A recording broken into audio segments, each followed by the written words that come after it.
रामकृष्ण हरे. सज्जन हो, माणसाला सर्वात मोठी जर भीती कोणती असेल ना, तर नान्यत्र मरणात भयम असं एक सुभाषित आहे. मरणाची भीती सगळ्यात मोठी माणसाला असते. आता मरतो कोण? मरण माझे मरून गेले, मज केले अमर, तुकोबराय म्हणतात.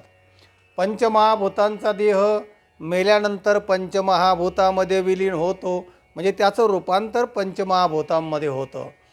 आत्मा अजरामर आहे. जीवात्मा दुसरं शरीर धारण करतो, पुढच्या जन्मात जातो.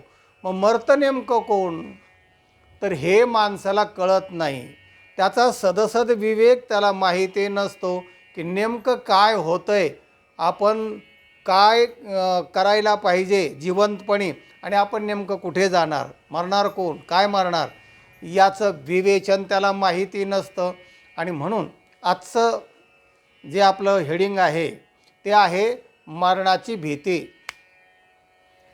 तर हे जे मरण आहे ना, तर हे प्रत्येक माणसाला सगळ्यात मोठी भीती आहे.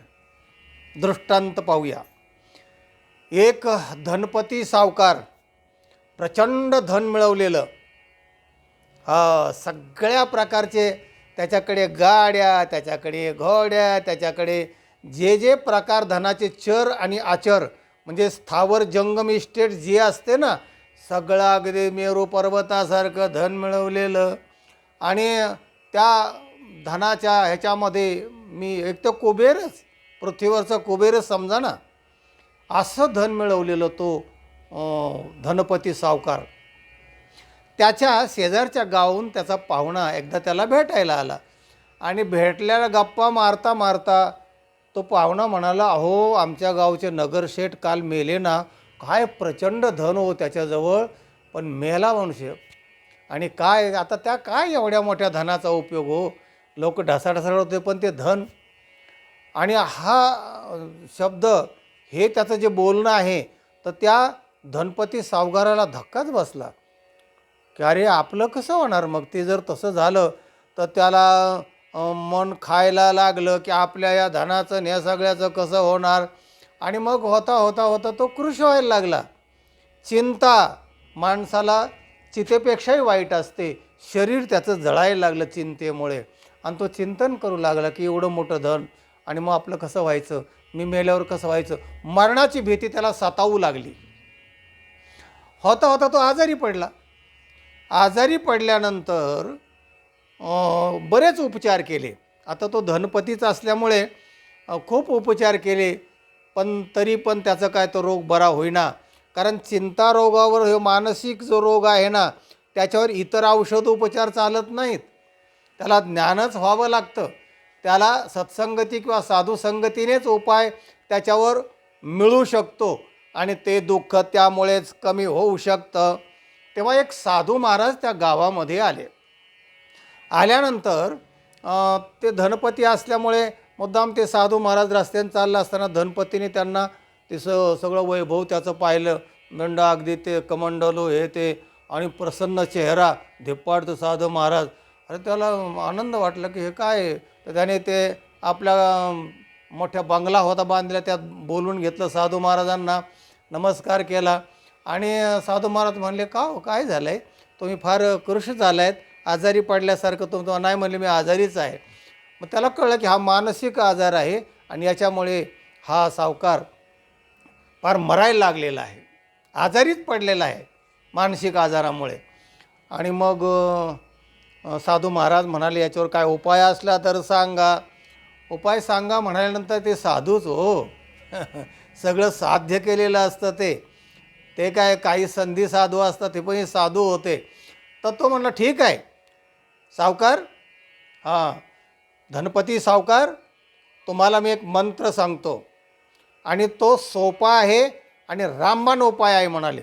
असं का, त्याला अर्धा रोग त्याचा एकदम त्या आत्मविश्वासाने, आणि त्यानेच बरा वाटला जरा, त्याला बळ आलं, मनोबल त्याचं जागं झालं. आणि म्हणले, काय मंत्र आहे सांगा महाराज. म्हणले, हे बघा, तुम्ही तो 7 दिवस चांगल्या मोठ्या आवाजामध्ये 7 दिवस त्या मंत्राचा जप करायचा. हो म्हणाले, नक्की करीन म्हणाले.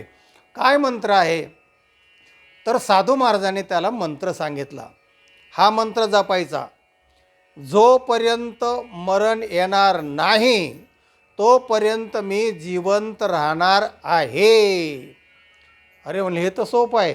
म्हणले, हा मंत्र सतत 7 दिवस जपायचा आणि 7 दिवसाने मी येतो परत, बघूया काय फरक पडतोय तो.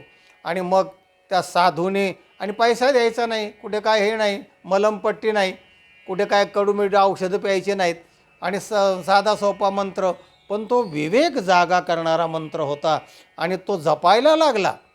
कारण जगावं अशी त्याची तीव्र इच्छा होती आणि मरणाच्या भीतीमुळे तो खंगला होता, कृश झाला होता, आजारी पडला होता.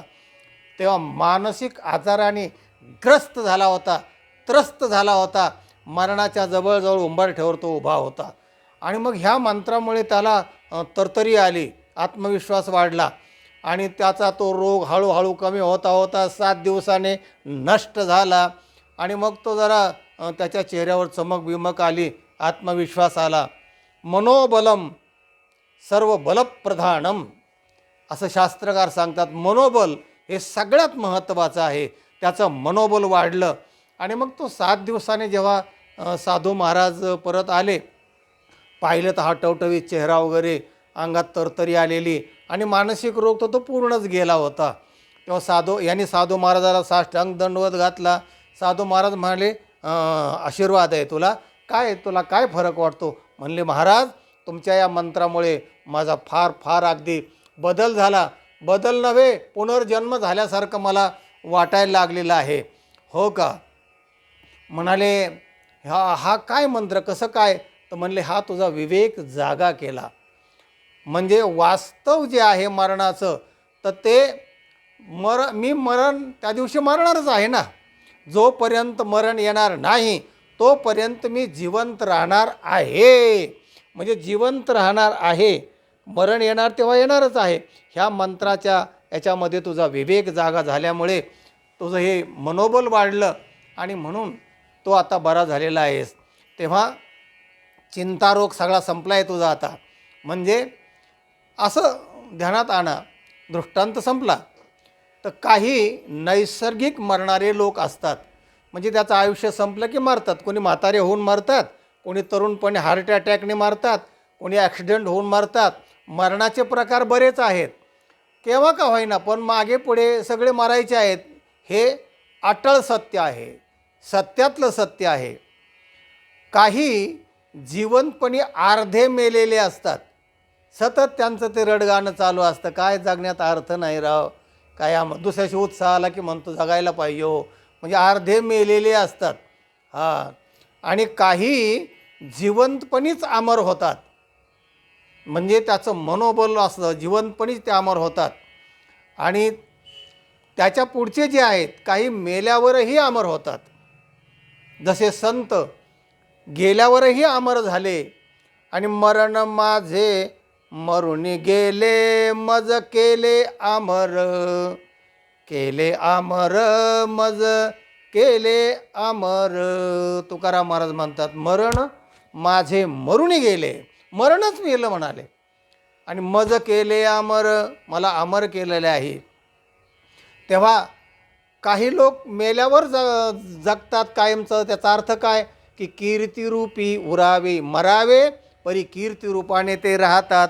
जेव्हा तुकाराम महाराजांना, ज्ञानेश्वर माऊलींना, शंकराचार्यांना, विवेकानंदांना हे जेव्हा होते, तेव्हा जितके लोक मानत होते किंवा जितके लोक त्यांना ते माहिती होते, ते गेल्यावर त्याच्या कित्येक पट लोकांना ते आत्ता माहिती झालेले आहेत. घरोघरी ज्ञानेश्वरी वाचत आहेत, घरोघरी तुकोबांचा गाथा आहे, घरोघरी विवेकानंद आहे. म्हणजे हे जे आहे, तर मेल्यावर हे तरीही जिवंत राहिले. आणि हे यावत चंद्र दिवा कराऊ, जोपर्यंत चंद्र सूर्य आहे तोपर्यंत हे लोक जिवंत राहणार आहेत. तेव्हा जगा काळ खाय, आम्ही माथा दिला पाय. तुकोबराय म्हणतात, मरणाला भीतं कशाला? अरे ते येणारच आहे, त्याचं स्वागत करा. जगाला काळ खात असेल, ते भित्र्यांना काळ भेडसावीत असेल, पण आम्ही त्याच्या माथ्यावर पाय दिला. जगाला काळ खात असेल, काळ गुलाम सलाम करी तो कया घरी राबत. काळ गुलाम आहे आमचा, आम्हाला तो काळ सलाम करतो, सलाम. तो कया घरी राबत. म्हणजे काळ केव्हाही आला आणि दारात जरी उभा राहिला तरी आम्ही त्याला घाबरत नाही, कारण काळ प्रत्येकाच्या समोर आहेच. ग्रास गेळे सत्ता नाही हाती.